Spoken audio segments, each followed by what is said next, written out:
So we have the season 1 start date, 7/20/2023, July 20th, in 2 weeks, which is pretty exciting. I have the breakdown of the entire live stream here. I'm going to do a quick summation. First thing I want to mention, they spent the first 25 minutes talking about Diablo Immortal. So there is less information than I think we would have gotten, but there's still a lot to talk about here. So a couple of key points that I want to really address is in association with Season 1. There's going to be a new seasonal mechanic and basically the full iteration of the Battle Pass released into the game. The new seasonal mechanic is going to be called the Threat. The Threat is basically something that causes everyone to be plagued, infected. There's a new story associated with it, and elite monsters can now be considered malignant.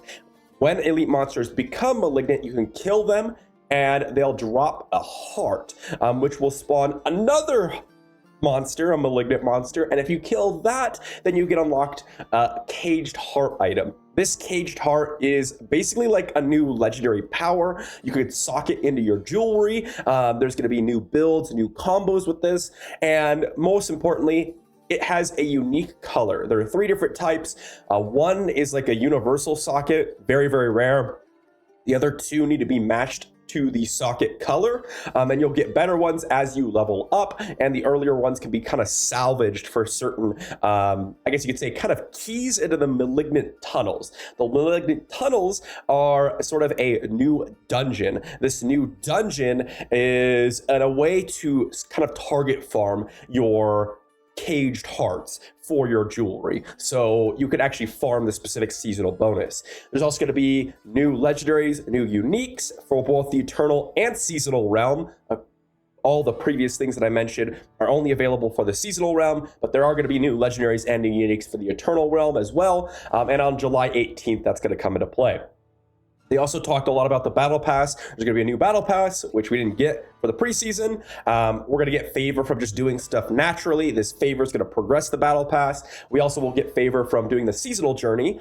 And also, with that seasonal journey, we have new legendary aspects as rewards. You don't have to finish all of it. You only have to finish a portion of it. So if you don't want to do parts of it, then that's totally fine. You could just do whatever you want to do, and it'll progress it. And then also, the seasonal journey will kind of dictate your Battle Pass experience, and that Battle Pass experience is going to be used for Smoldering Ashes, which give you permanent account unlocks for that season. Things like monster XP, things like crafting adjustments, things like potion duration or elixir duration, which are really important, especially the experience one as season starts. Now, this is free. You don't or shouldn't be able to pay for this at all. They clearly have mentioned that this is going to be something that is not design intended if there is some sort of pay to win aspect, so we do not need to worry about that. Also, they briefly mentioned the Renowned Altars and the Fog of War.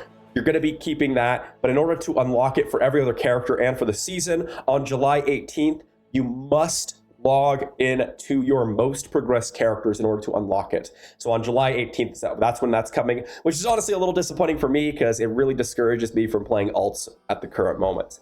Other than that, another thing that I really want to mention is malignant mechanics, or the seasonal mechanics, are only available after you finish campaign, and the story is kind of a side story post Diablo 4 campaign.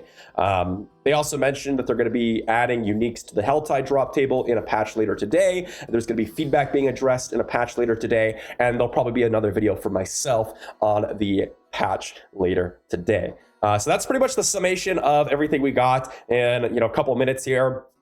A few things I want to mention.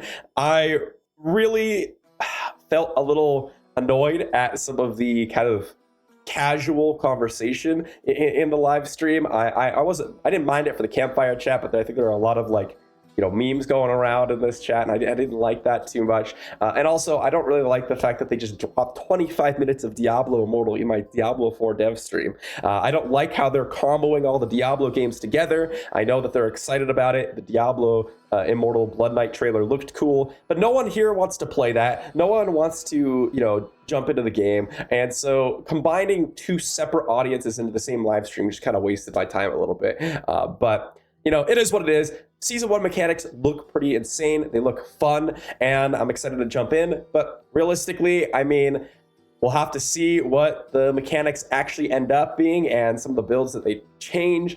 I'm really more interested in the Season 1 patch, because they say they're going to do a patch pre-Season 1. Not pre-season, but before Season 1 comes out, with a lot of changes there. So with that being said, stay tuned for a new update coming later today. That's going to be applied later today.